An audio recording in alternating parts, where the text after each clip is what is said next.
For the right amount of money, you can buy almost any car imaginable, but not these. This is every car money can't buy. So what does that mean exactly? Well, most cars, even the new super exclusive hypercars like the Koenigsegg Jesko or classics like the Ferrari 250 GTO or McLaren F1, are available to purchase either from the manufacturer itself, a secondhand dealership, or at auction. But there exists a subset of vehicles that have never been offered for sale publicly, even to brands' top VIP customers and clients. So they're concept cars, right? Nope. They are one off commission cars. The process works like this. Let's say, for example, you've been a long standing client of a brand like Ferrari. You've bought all of their most exclusive models for years on end. Then you get an idea for a unique, completely bespoke supercar that you want to see come to life. You approach Ferrari and propose the idea. They say yes, then they spend the next year or two building your special one of one car. You help in the process from start to finish. This is not just picking a colorway or some exterior options. No, this is completely designing a car from scratch, working with the brand itself. So getting your hands on any of the cars on this list is not an easy task. It takes more than money. It takes status, time, connections, and of course, a blank check. So enough with the introduction. Let's get into it. Starting off with quite possibly the weirdest looking car on this list, the McLaren X1, which debuted in Pebble Beach back in 2012. The X1 is based off the McLaren MP412C and retains most of its mechanical capabilities. It has the same 592 horsepower twin turbo V8, but the exterior is clearly a different story. It has bespoke carbon fiber body panels, custom headlights and taillights, wheels, and is homologated to be fully road legal, which means it had to undergo crash testing. The customer elected to stay anonymous, but some say it was commissioned by a member of the royal family of Bahrain. The next McLaren is technically a two-off, if that's even a real phrase, with the MSO-R Coupe and the MSO-R Spider. You guessed it, one's a coupe and one's a Spider. That's literally the only difference. Other than that, they are exactly the same car. Same color, paint job, wheels, aero, interior, everything. They were a package deal commissioned by one VIP client. The MSO-R Duo is based off the 675 LT with a 3.8 liter twin turbo V8, but makes slightly more horsepower than the 675, pushing 679 horsepower. But this wasn't just a simple engine tune to make more horsepower. McLaren Special Operations built a new custom exhaust just for this car and hand polished the heads and exhaust ports to get maximum power out of the engine. The price was never disclosed, but to have the money to commission two of the exact same car with the only difference being the roof must be nice. And there's a couple more duos from another brand later on. The first luxury car on the list with the Rolls-Royce Sweptail, which allegedly cost around $13 million. Now, why would somebody pay this much money for a car that's not a performance car? Personally, I have no idea, but apparently they got this car to match their yacht. This transaction was public, so we know the owner who ordered the commissioned Rolls-Royce was Sam Lee, son of billionaire Hong Kong real estate mogul Samuel Lee. The Sweptail allegedly took years to complete, featured a panoramic glass roof, hidden champagne dispenser, bespoke luggage, and was designed completely from scratch. But now mixing luxury with performance, with the Maybach Exerlo, commissioned by a company rather than a person. But it's still a one-off commission.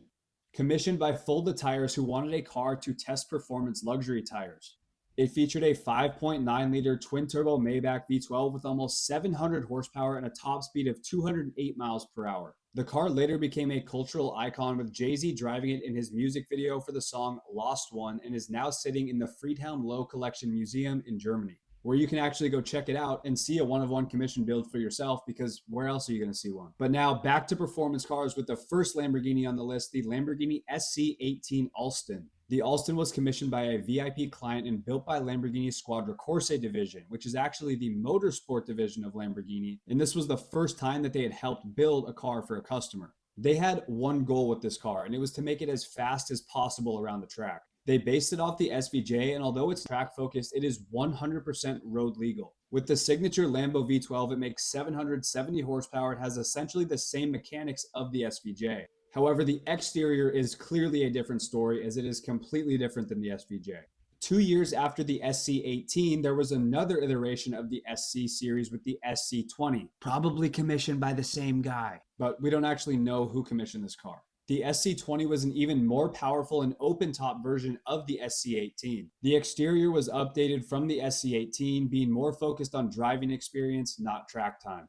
The similarities between the SC18 and 20 are pretty obvious despite the Barchetta design. If you're pretty well versed in this stuff, the SC20 might remind you of the Aventador J, which was another Barchetta style one-off from Lamborghini's Centro Stile division in 2012, which was very close to making this list, although the car was not commissioned by a client, but rather built for the Geneva Auto Show and then later sold to a client of Lamborghini. Remember how I said there was going to be more duos of cars that were commissioned? Well, here they are. These ones being a tribute to the end of the naturally aspirated V12 era for Lamborghini, with the Invincible and Authentica. Similar to the SC18 and SC20, where one is a coupe and one is a roadster.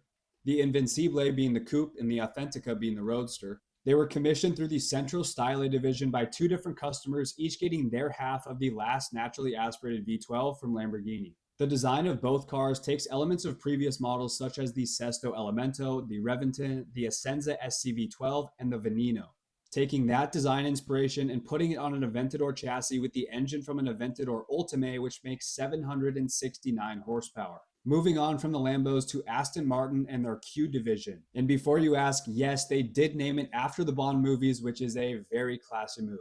I don't know. Is it classy enough?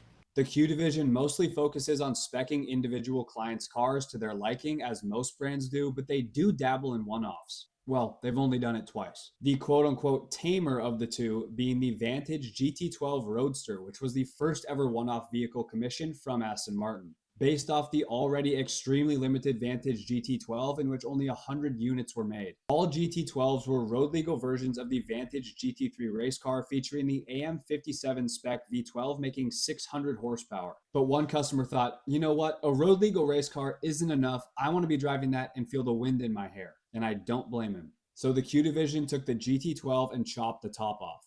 Now the even more extreme and recent Aston Martin Victor, not to be confused with the Aston Martin Valor that came out this year like my comment section was.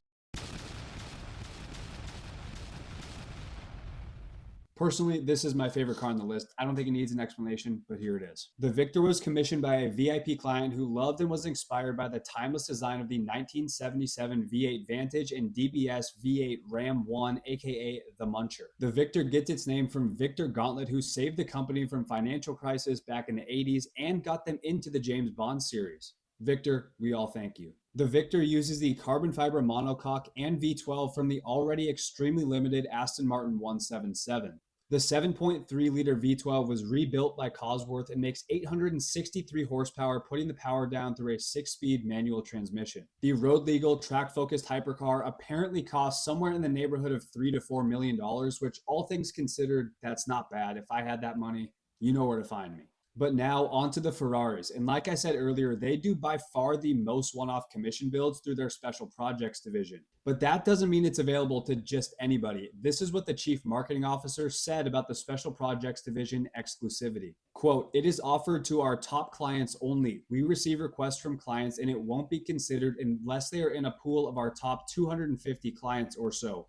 End quote. So yeah, it's a pretty small club. So we're doing a Ferrari speed round here from oldest to newest, and there could be more cars that were hidden from the public eye, but this is everything that I could find from scouring the internet for hours on end. Ferrari special projects officially started in 2008, with the first commission model being the Fioravanti SP1 based off the Ferrari F430, commissioned by the former president of the Ferrari Club of Japan, Junichiro Hiramatsu. The SP1 has some custom pieces like a retractable glass roof, body panels inspired by the F100 concept, and you can actually drive this car in Gran Turismo 5 and 6. A year later, the next special project came out with the Ferrari P540 Superfast Aperta, which was commissioned by Edward Walson, aka the son of the guy who invented cable TV, to be born into that family. My goodness. Added tons of carbon fiber to increase rigidity and painted it gold as a tribute to the Ferrari 330 LMB from the movie Spirits of the Dead. The next car was also based off the 599 with the Super America 45. Commissioned by Peter Calicow, an American property developer who wanted a modern rendition of the 400 Super America convertible. But not just any Super America, he wanted it based off the one that he owns. Not gonna lie, that's pretty baller. So both the original and his commission are finished in the exact same color of blue. In 2012, the SP12 EC was released as a commission by musician Eric Clapton. Based off the 458 Italia, it was heavily influenced by the Ferrari 512 BB that Eric loved. In 2013, they released the SP30 Aria, which was commissioned by Chirang Arya, a petrochemical executive in Dubai, based off the 599 GTO, but it looks a lot like the F12. But he actually fled Dubai in 2017, where he was in $500 million with a B dollars of debt. I don't even know how that happens, but his entire collection was seized. So this car actually did go for sale at an auction in 2019 where it was valued at $6 million.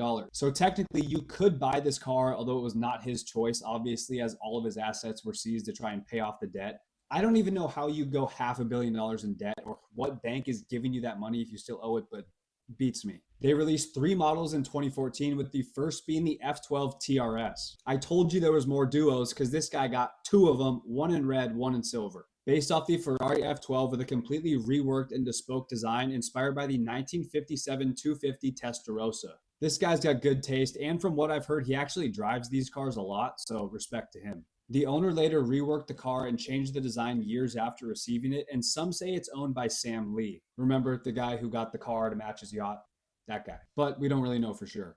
Later in the year, they released the SP FFX, which I don't really have a comment on besides to each their own, so let's move on. The last car of 2014 was the SP America, commissioned by Danny Wegman, a supermarket tycoon.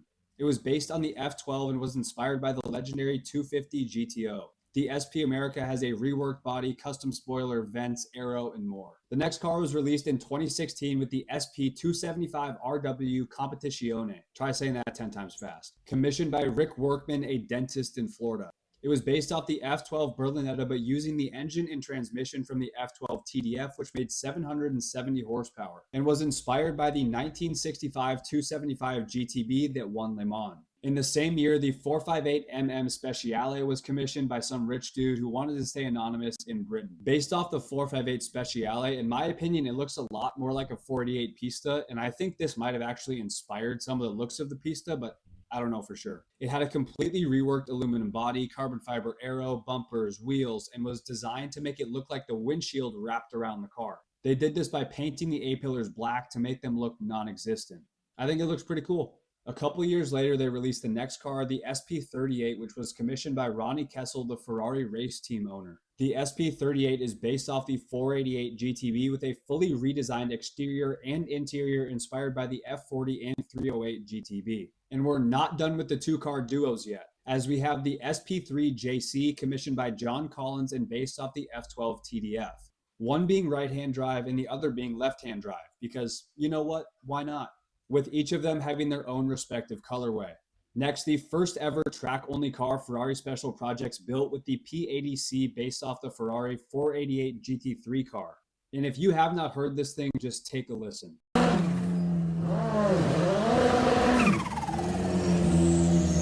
The project took over 4 years to develop and was the longest in special project history. With the first car in the 2020s, we have the Omologata based off the 812 Superfast as a futuristic and simplistic design, but sticking true to Ferrari's racing heritage. Another car from 2020, and possibly my favorite out of the Ferraris list, is the BR20. Based off the GTC4 Lusso, they took out the rear seats, transforming it into a 2-seater V12 coupe and possibly the best touring car of all time, in my opinion. Around the same time, they released the futuristic-looking SP48 Unica based off the F8 Tributo, which seemingly draws some design inspiration from the 296 GTB and Ferrari Roma.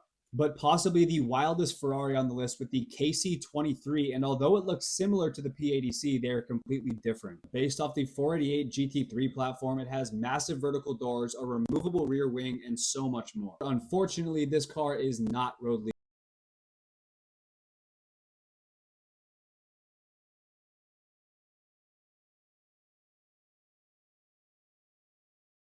And finally, we are reaching the end, the most recent Ferrari to come out, the SP8, which was released in 2023. Based off the F8 Spider, but being transformed into a true Barchetta with a super unique two-tone bespoke design and some very interesting wheels.